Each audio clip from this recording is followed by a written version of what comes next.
Viewers, முதல்ல உருவாக்குன electric bike, CD player, computer, கேமரான்னு 1980களில் உலகம் முழுக்க ஃபேமஸான 10 சூப்பரான பழைய பொருட்களை பத்தி தான் நம்ம இந்த வீடியோல பார்க்க போறோம். இந்த பொருட்கள் எல்லாம் பார்க்கும்போது உங்களுக்கு பழைய ஞாபகங்கள் எல்லாம் திரும்ப வரும். இந்த வீடியோ பிடிச்சிருந்தா லைக் பண்ணுங்க. அப்படியே நம்ம தமிழ் கலட்டா நியூஸ் சேனலை சப்ஸ்கிரைப் பண்ணி சப்போர்ட் பண்ணுங்க.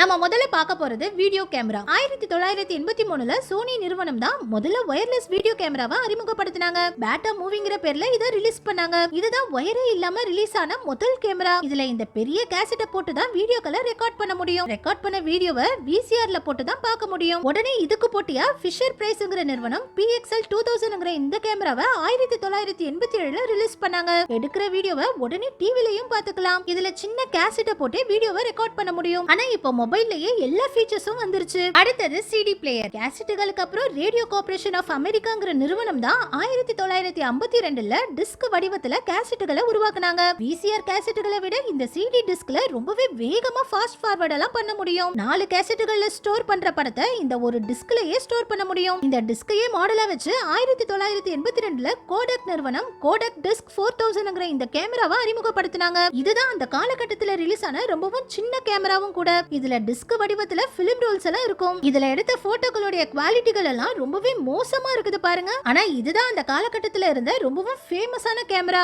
அடுத்தது டச் டேப்லெட். இப்போ டேப் எல்லாம் ரொம்பவும் சாதாரண விஷயமா ஆயிடுச்சு. ஆனா 1984ல அட்டாரி நிறுவனம் தான் முதல்ல இந்த டச் டேப்லெட்டை அறிமுகப்படுத்தினாங்க. இது ஒரு டிராயிங் பேட் மாதிரி தான் இருந்துச்சு. இத டிவில கனெக்ட் பண்ணிட்டா இதுல வரைகிறது டிவில வரும். இதையே அந்த டைம்ல எல்லாரும் ஆச்சரியமா பார்த்தாங்க. ஆனா இதே வருஷம் IBM நிறுவனம் IBM PC JRங்கிற முதல் போர்ட்டபிள் கம்ப்யூட்டரை அறிமுகப்படுத்தினாங்க. இது கூட சிக்லெட் கீபோர்டுங்கிற இந்த மினி கீபோர்டையும் அறிமுகப்படுத்தினாங்க. இப்போ நம்ம இத சாதாரணமா பார்த்தாலும் அந்த காலகட்டத்துல எல்லாருமே இத ஆச்சரியமா பார்த்தாங்க. இதுக்கப்புறம் ஒரு வருஷம் கழிச்சு 1985ல அமிகாங்கிற நிறுவனம் அவங்களுடைய போர்ட்டபிள் கம்ப்யூட்டரை அறிமுகப்படுத்தினாங்க. இந்த கம்ப்யூட்டரும் அந்த டைம்ல பயங்கர ஃபேமஸ் ஆச்சு. ஏன்னா நல்ல கலர் டிஸ்பிளேயோட வந்த முதல் போர்ட்டபிள் கம்ப்யூட்டர். இதுக்கப்புறம் தான் ஆப்பிள் நிறுவனத்துடைய ஓனர் ஸ்டீவ் ஜாப்ஸ் 1988ல ஆப்பிள் நிறுவனத்துடைய முதல் கம்ப்யூட்டரை அறிமுகப்படுத்தினாரு. இதுவும் அந்த காலகட்டத்துல பயங்கரமா ஹிட் ஆச்சு. அடுத்தது ஃப்ரோசன் ஃபுட். இப்போ பதப்படுத்தப்பட்ட ஃபுட்டுகளை சாப்பிடுறது ரொம்பவே நார்மல் ஆயிடுச்சு. ஆனா 1982ல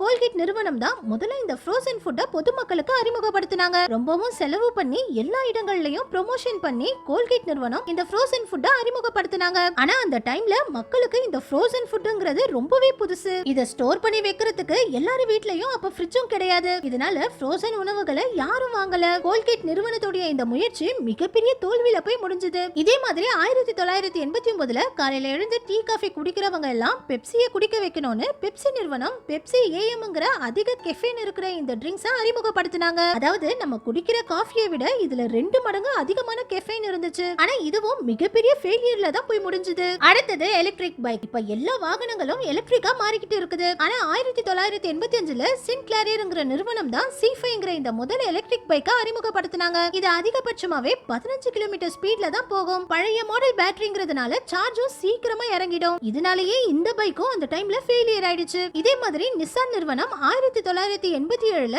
நிசான் பல்சர் NK ஸ்பார்ட்பேக்ங்கிற இந்த வித்தியாசமான காரை அறிமுகப்படுத்தினாங்க. இந்த காரோடைய டாப்பையும் ஓபன் பண்ணிக்கலாம், பேக்கையும் கழட்டி வச்சுக்கலாம். இதுதான் டாப் ஓபன் மாடல்ல ஃபர்ஸ்ட் கமர்ஷியல் காரும் கூட. ஆனாலும் இந்த கார் மாடலும் ஃபெயிலியர் ஆயிடுச்சு. இதே மாதிரி 1981ல டிலோரியன் DMC-12ங்கிற இந்த கார்ல தான் பறவை ரெக்க மாதிரி ஓபன் ஆகுற இந்த கார் கதவை அறிமுகப்படுத்தினாங்க. அந்த டைம்லயும் இந்த கார் ரொம்பவும் எக்ஸ்பென்சிவா இருந்ததுனாலயே நிறைய பேரால இந்த காரையும் வாங்க முடியாம இதுவும் ஃபெயிலியர் ஆயிடுச்சு. அடுத்தது வீடியோ கேம்ஸ். அட்டாரி நிறுவனம் தான் 1958ல வீடியோ கேம்ஸை முதல்ல அறிமுகப்படுத்தினாங்க. அட்டாரி 2600ங்கிற இந்த வீடியோ கேம் தான் 1980ல பயங்கர ஃபேமஸ் ஆச்சு. இதுக்கப்புறம் வியூ மாஸ்டர்ங்கிற நிறுவனம் இந்த வித்தியாசமான வீடியோ கேமை அறிமுகப்படுத்தினாங்க. அந்த டைம்ல இது எல்லா குழந்தைகளுக்கும் ரொம்பவும் பிடிச்ச வீடியோ கேம்ஸா இருந்தது. இதுக்கப்புறம் ஏகப்பட்ட நிறுவனங்கள் வீடியோ கேம்ஸை தயாரிச்சு வித்துக்கிட்டு இருந்தாங்க. அவங்களுக்கு எல்லாம் போட்டியா நிண்டெண்டோ நிறுவனம் பவர் க்ளோங்கிற இந்த மோஷன் சென்சார் வீடியோ கேமை 1989ல அறிமுகப்படுத்தினாங்க. இதுதான் முதல்ல கமர்ஷியலா ரிலீஸ் ஆன மோஷன் வீடியோ கேமும் கூட.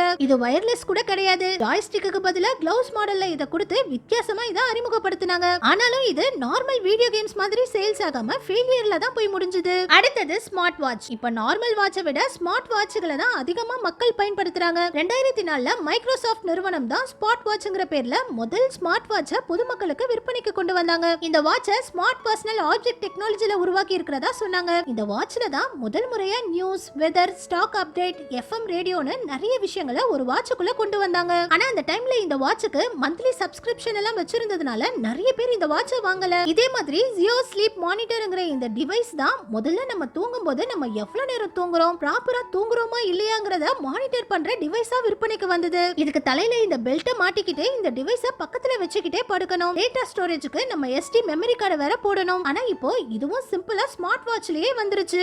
அடுத்தது ஃபேஷியல் மாஸ்க். 2000ல தான் ரெஜுவெனிக்யூ ஃபேஷியல் டோனிங் மாஸ்க்ங்கிற இந்த வித்தியாசமான டிவைஸை அறிமுகப்படுத்தினாங்க. இப்போ இத பார்க்கிறதுக்கு காமெடியா இருந்தாலும் அந்த டைம்ல நிறைய பெண்கள் இதையும் அதிக விலை கொடுத்து வாங்கி பயன்படுத்தினாங்க. இப்ப இருக்கிற சாதாரண ஃபேஸ் கிரீம்ஸ் பண்ற வேலையை தான் இந்த மாஸ்க்கும் பண்ணுச்சு. ஆனா பார்க்க ரொம்பவும் வித்தியாசமாவும் புதுசாவும் இருந்ததுனால அந்த டைம்ல நிறைய பேர் இதையும் வாங்கி பயன்படுத்தினாங்க. அடுத்தது லேப்டாப். இப்ப லேப்டாப்ஸ் எல்லாம் ரொம்பவே சாதாரண விஷயமா மாறிடுச்சு. ஆனா 1985ல கொமோடோர் எல்சிடிங்கிற இந்த கம்ப்யூட்டர் தான் லேப்டாப் மாதிரி விற்பனைக்கு வந்துச்சு. இது பிளாக் அண்ட் ஒயிட் டிஸ்பிளேங்கிறதுனால பெரிய அளவுல ஃபேமஸ் ஆகல. அதுக்கப்புறம் 1989ல ஆப்பிள் நிறுவனம் தான் இந்த மினி கம்ப்யூட்டரை அறிமுகப்படுத்தினாங்க. இதுதான் அப்போ லேப்டாப்பா இருந்துச்சு. இதுக்கு அடுத்தடுத்த மாடல்கள்ல தான் ஆப்பிள் நிறுவனம் இதோட அளவுகளை சின்னதாக்கி இதை இப்ப இருக்கிற லேப்டாப் மாதிரி மாத்துனாங்க. அடுத்தது வாக்மேன். சோனி நிறுவனம் தான் 1979ல முதல்ல கமர்ஷியல் வாக்மேனை அறிமுகப்படுத்தினாங்க. அந்த டைம்ல சோனி வாக்மேன் மிகப்பெரிய ஹிட் ஆச்சு. எல்லாருமே எப்படியாவது நம்மளும் ஒரு வாக்மேனை வாங்கி பாட்டு கேட்கணும்னு போட்டி போட்டுக்கிட்டு வாக்மேன்களை வாங்க ஆரம்பிச்சாங்க. இதுக்கப்புறம் டெல் நிறுவனம் 512 MB ஸ்டோரேஜ் இருக்கிற டிஜிட்டல் MP3 பிளேயரை அறிமுகப்படுத்தினாங்க.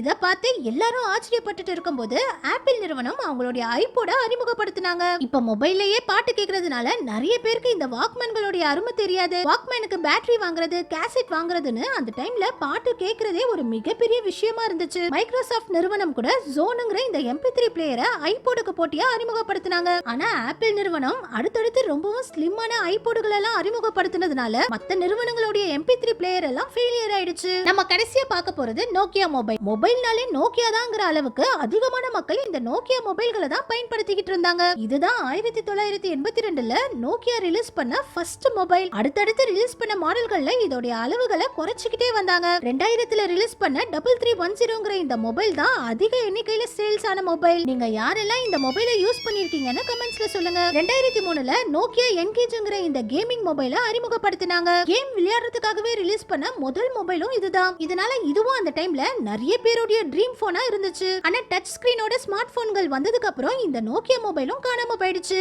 ஓகே வியூவர்ஸ், நீங்க யாரெல்லாம் பழைய விசிஆர் கேசட், வாக்மேன், நோக்கியா மொபைல்கள் எல்லாம் பயன்படுத்தி இருக்கீங்கன்னு கமெண்ட்ஸ்ல சொல்லுங்க. இந்த வீடியோ பிடிச்சிருந்தா லைக் பண்ணுங்க. அப்படியே நம்ம சேனலையும் சப்ஸ்கிரைப் பண்ணி சப்போர்ட் பண்ணுங்க.